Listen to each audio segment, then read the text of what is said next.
have to read it on the internet, probably that's where they're going to go. But if you can get them to cultivate that love for books, it opens up worlds beyond what they're ever going to be exposed to in their own personal circumstances and lifetimes. So that is just sort of as a starting point. So the other thing that I need to do is a bit of a disclaimer here.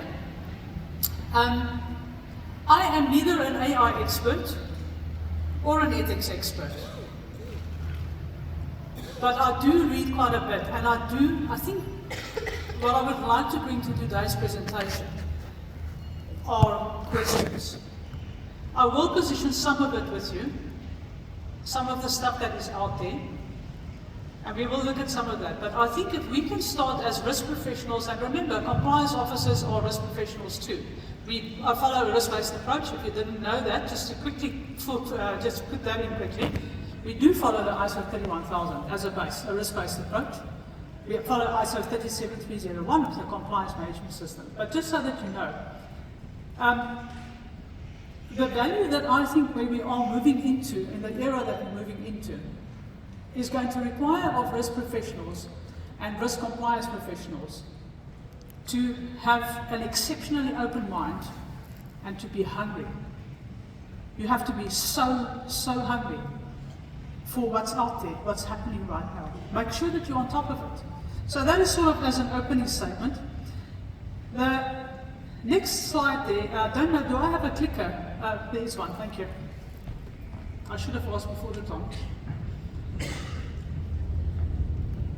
So the other thing that I would like to position with you, now given that very sordid background, is science fiction, or should we talk about science fact? Through one of these stories that I've read over the years, it was amazing to see how many of them actually came true. I'm probably going to give my age away now. But how many of you remember Alpha 1999? That was a TV series when TV just sort of came out. It wasn't too long ago. It wasn't that long ago. Okay. But it was a little TV series, and it was about, in the year 1999, how this spaceship was going from planet to planet. Does it ring a bell? It sounds like Star Trek as well, right? But they had this thing that they used, something that looked like this, a little bit bigger probably, with a little screen. And they would send people down to the planet from this spaceship. And they would actually talk to each other. And I could see them on this thing. Does it sound familiar? Any of you using that today?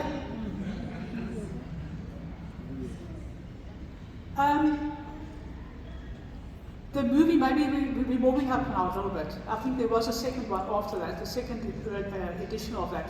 Total Recall, Arnold Schwarzenegger, my favorite. Total Recall, remember, in all of those science fiction movies over the years, you remember when they show the cities? They show these flying cars. Remember that? It's like these little funny cars driving around, yes, but you've got your own personal car and it actually flies around where you want to go. Do you know that the first drone taxi is now being introduced, or has been introduced, in Dubai? Self-driving cars. And again, one of Arnold Schwarzenegger's movies, where he got very frustrated with this automated driver, and he just plucked the whole thing in. I like violence. That's the other thing. Plucked this poor little driver out of the car, threw him out because he was going too slow. And this car was driving him somewhere. Today in San Francisco, you can get into a Waymo taxi. You've seen them? Have you seen them? Has anybody used them? Been to San Francisco lately? If you do, book a taxi. You will get into that taxi and there's no person in that taxi. And you can say, oh, I'm getting a little bit flustered here because I see no person and this taxi is going to drive me. The company is called Waymo. If you want to Google it and just watch that experience. But there's a little button that you can press inside the car that says, connect me to a human. So, when we say science fiction or science fact, I think there's a lot to be said about the science fiction writers because they are futurists, they look far beyond what is today, and that brings me to this next slide. The present moment used to be the unimaginable future. And if you think about in the past where those people were, imagine this, when you at the time, we were watching these TV series with all of these funny gadgets and everything around. Yeah, it's science fiction. Never going to happen. A whole lot of distrust and non-belief about all of these options and things that are becoming available. And that's where we are today. And I'm doing this specifically, I'm positioning this with you specifically because I think we need to guard against that as risk professionals.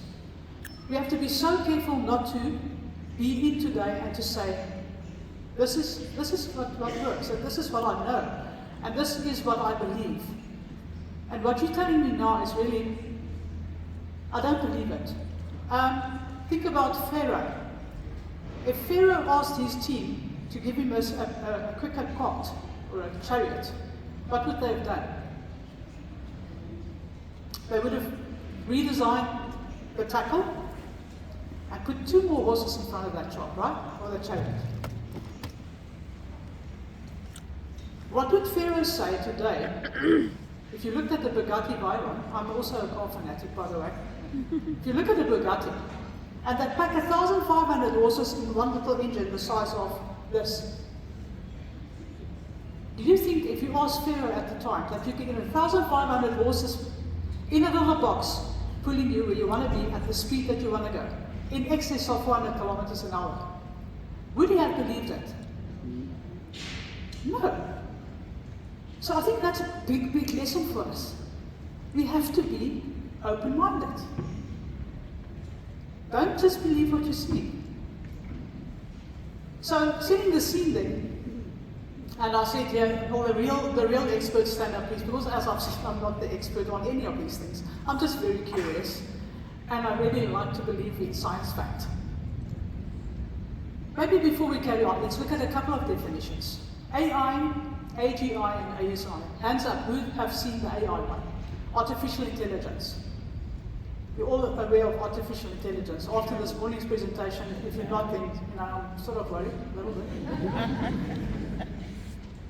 Who's heard of AGI, Artificial General Intelligence? Can I see hands? Walter, I see your hand. There's one at the back. Artificial General Intelligence is that next level up. So artificial intelligence is narrow AI. Narrow AI means I code, I give it a specific instruction, and that AI becomes exceptionally good at that specific instruction, but it's narrow. Artificial General Intelligence, or AGI, or General AI, that's the other term for it, is where it is now starting to simulate human behavior. It's starting to take on more than one task. It's starting to become good at multiple tasks. And this is where the discussion is starting to emerge at the moment, where questions like, are they sentient? Those questions are starting to be asked right now. Because guess what? We're starting to scratch on that surface where AI is going today. And then even further after that is ASI, Artificial Superintelligence. And this is where the stuff of science fiction movies really like, because that's your existential risk. That is where the robots come and they wipe us all out. That's one of the potential scenarios. The other one is a utopian scenario. If you listen to Elon Musk, we will get to a stage where we don't have to work. We'll treat work as a hobby. Because AI will do everything for us. So that's another scenario, right?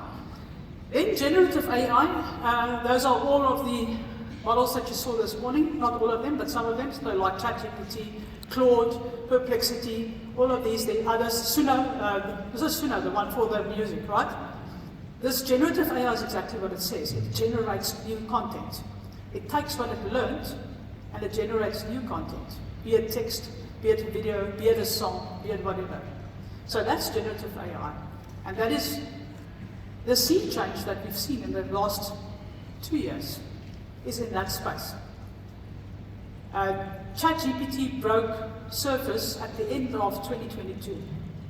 We are now almost at the end of 2024. I think there is not, you can't open Facebook or any of these social media posts without them being, I don't know, maybe it's just because they know I follow it. But you can't open anything without seeing something on AI, right? Then the thing around ethics and morality, I thought maybe let's just do a little quick definition on that before we get cracking on the actual stuff. So what's the difference between ethics and morality? And I thought that's quite an interesting difference to explore a little bit. So ethics is what is our societal norms, our company norms, our externally generated, call it that, norms, right? Whereas morality is what I believe, it's my own special context. And that's how I live my values. And where they intersect, overlap, is where we do the right thing. Right, so that is just the difference between ethics and morality. And then I would like to, because the rest of my presentation is based on this thing called relevant range. Relevant range is something I came across in my studies. I'm an accountant, sorry, I had to disclaim, what was that, confession. I'm an accountant, and when you study accounting, one of the subjects is management accounting. And in management accounting, there's a lot about cost accounting and so on. And this concept comes from there. And relevant range means costs exhibit certain behavior within a specific range. So let's take an event like this. I can budget for this event based on a fixed cost for this venue of X amount. If the audience doubled or tripled, then I can't keep to that amount anymore in my budget, because my relevant range has now moved. Because now I'm going to need a bigger venue, and my costs are going to increase. And it's that point, relevant ranges is how I've looked at AI and ethics. Because I think the important thing is we need to understand in which range are we at the moment, right? And this slide is very small, so don't try to read it, and it's also not the right slide. I actually wanted to have a different slide, because the slide that I actually wanted was, it starts there in the 1950s. This one actually starts 1900s. It actually says computers started even before, like in the 1900s. But if you talk about AI as a concept, it sort of originated around 1956, the term was coined. And then what happened, if you look at this graph, on the other one that I actually wanted, but I couldn't find one that worked for today. But actually, this graph is actually not correct. What happened was, from the 1900s and the 1956 and around there, up to around 2000, it had a sort of a much flatter line. And then it sort of hockey sticked up. Now that hockey stick is where ChatGPT came into play. That's when it started to be used, and AI became something that we use in our daily lives. And the important thing about this is that this graph shows you the pace of change, how it has actually increased exponentially. Whereas before it was doing sort of, it was growing, but very slowly, organically kind of thing, and then boom, an exponential change in pace. And why that is important is because we need to understand that where we are today, here and in this room today, we are in this upward line. And where is that line going to go to? And that is the point of relevant range, is that you're going to, 2045, 2050, who knows, is the point of singularity. Now, singularity is another term I had to go and look up. Doesn't matter, don't get hung up on the word. The point is, that is the point where artificial intelligence and technology, machines, become more intelligent than the whole of humankind combined. To give you an example, Elon Musk, his IQ is estimated at 155. Einstein, his IQ is estimated at 160. The IQ of AI at that point is estimated that it will run to 1,600. So what? The so what part is, we have no cooking clue what's going to happen there. The rules of the game have changed. The relevant range, we've exceeded that relevant range.